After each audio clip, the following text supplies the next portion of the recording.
What if you could see God? I mean, who wouldn't want that? Well, Jesus said, there's a way.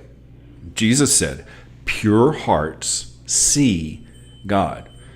Good morning and welcome to 755 Live. For about 5 minutes, you'll hear all about easy to remember soundbite versions of what Jesus said.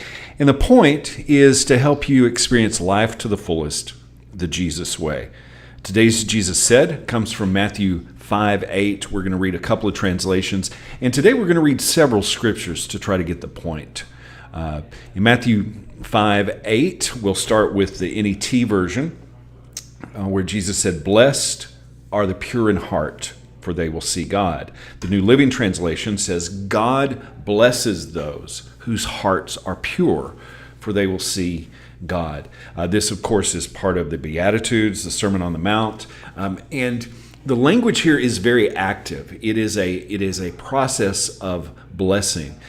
And the promise here is that God is blessing and that he will bless those whose hearts are pure, for they will see God. Now, the Greek word that's used here for see comes from the same kind of root, very similar to where we get the words optical or optics.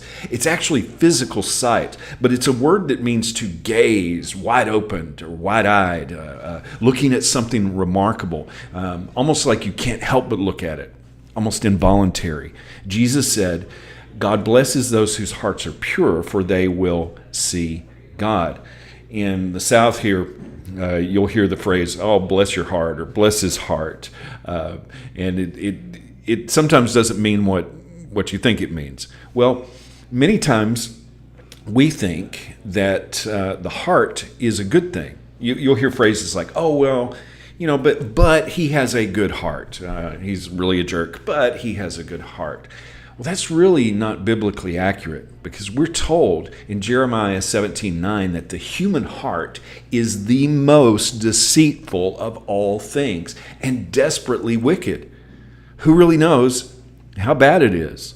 And Jesus said something very similar. Matthew 15:19, he said, "For from the heart come evil thoughts, murder, adultery, all sexual immorality, theft, lying, and slander." That comes from the heart. But Jesus said to see God, to perceive him, to notice him everywhere, we have to be pure in heart. Well, what does it mean to be pure? How does the heart change what we see? Hebrews 9:14 says, "How much more will the blood of Christ, who through the eternal Spirit offered himself without blemish to God, purify our consciences from dead works to worship the living God." The blood of Jesus, the sacrifice that we could never make ourselves, purifies our conscience. What is our conscience? Well, if we look back to the original sin in Genesis, Adam and Eve, once they sinned, their shame and their guilt caused them to hide from God and try to cover up with their own actions.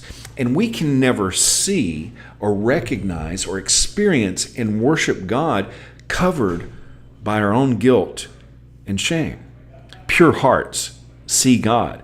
That's where the happiness is. And we only get there through Christ, who purifies our conscience from dead works so that we can truly worship and see God.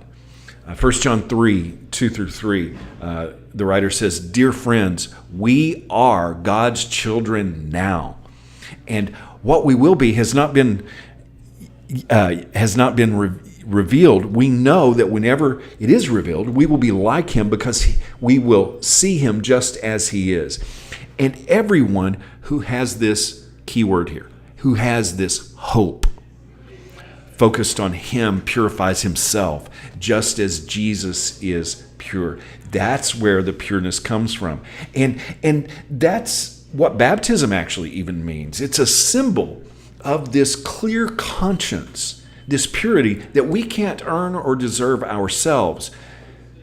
But baptism doesn't save us with the physical washing of water, but it's the pledge of a good conscience to God, as it says in 1 Peter 3:21, through the resurrection of Jesus Christ. The good conscience, the clear conscience, the absence of shame and guilt. Pure hearts see God in everything. They expect his goodness. They expect his provision. They see him, as Jesus said, among the least of these. And you don't have to hide behind guilt and shame and doubt. Pure hearts see God. That's what Jesus said in Matthew 5:8. How can you put that into action today? How can you see God? Thank you so much for listening. If this is meaningful to you, it really means a lot to me. If you like it, if you share it, if you comment, just like Adam did, thank you, man. I really appreciate you and everyone who encourages. And when you share this, it just helps us get the word out about Jesus. I hope that you have an amazing day, and I hope this time together has helped you live life to the fullest, the Jesus way. And remember, follow Jesus today. Love first.